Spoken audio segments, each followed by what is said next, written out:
भगवत गीता की यह 11 शिक्षाएं आपका जीवन बदल देंगी।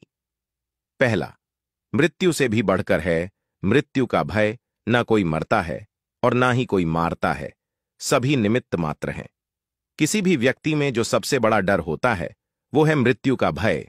ये भय ही मनुष्य को नकारात्मकता की ओर धकेलता है, जिससे व्यक्ति अपने जीवन को उलझन से भर लेता है। भगवान श्री कृष्ण कहते हैं कि अपने भीतर के डर को बाहर कर दो, तभी आप सुकून से जी पाएंगे।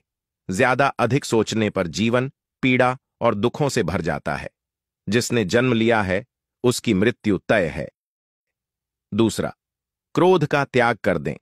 इंसान की सबसे बड़ी कमियों में से एक है क्रोध करना। जब भी कोई व्यक्ति क्रोधित होता है तो वह अपना आपा खो बैठता है, जिस कारण से मनुष्य की बुद्धि नष्ट हो जाती है और बुद्धि का नाश हो जाने पर मनुष्य खुद अपना ही नाश कर बैठता है। तीसरा, आत्मा अजर अमर है। आत्मा को न शस्त्र काट सकते हैं, न आग उसे जला सकती है, न पानी उसे भिगो सकती है, न हवा उसे सुखा सकती है। मरता सिर्फ शरीर है, आत्मा नहीं।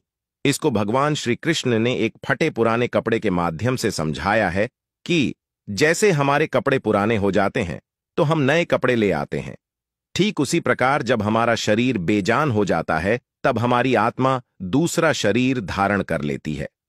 चौथा, कर्मवान बनो, आस्थावाद नहीं।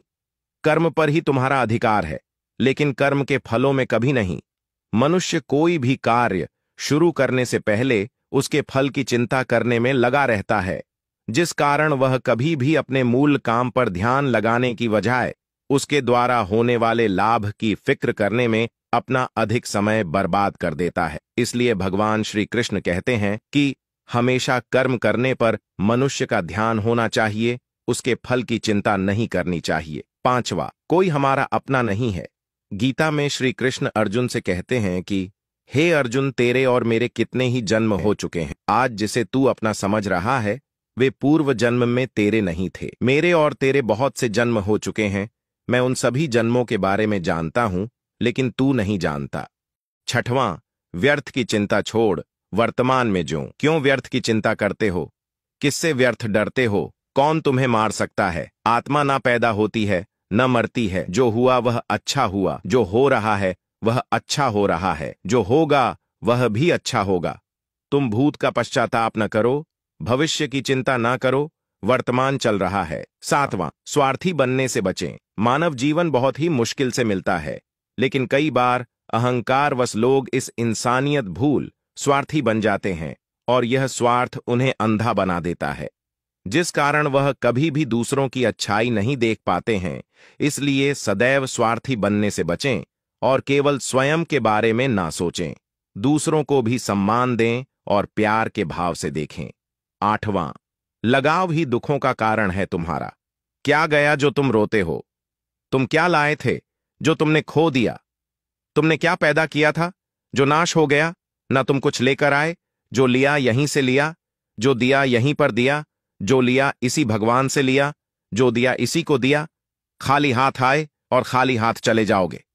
जो आज तुम्हारा है कल और किसी का था, परसों किसी और का होगा। तुम इसे अपना समझकर मग्न हो रहे हो। बस यही प्रसन्नता तुम्हारे दुखों का कारण है। नौवां, धर्म की शरण में रहो। यदि तुम खुद कुछ नहीं कर सकते हो तो श्री कृष्ण कहते हैं कि तुम अपने आप को भगवान को अर्पित कर दो। यही सबसे उत्तम सहारा है।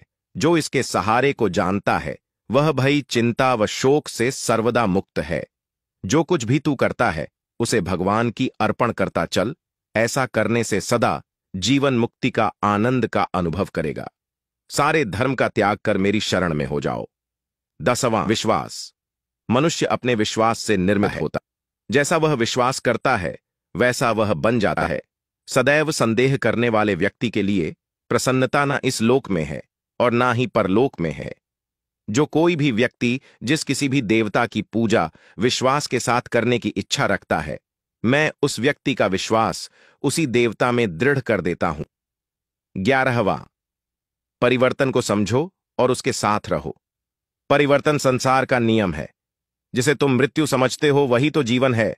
एक क्षण में तुम करोड़ों के स्वामी बन जाते हो, दूसरे ही क्षण में तुम दरिद्र हो जाते हो। मेरा तेरा छोटा बड़ा, अपना पराया, मन से मिटा, फिर सब तुम्हारा है, तुम सबके हो। न यह शरीर तुम्हारा है, न तुम शरीर के हो।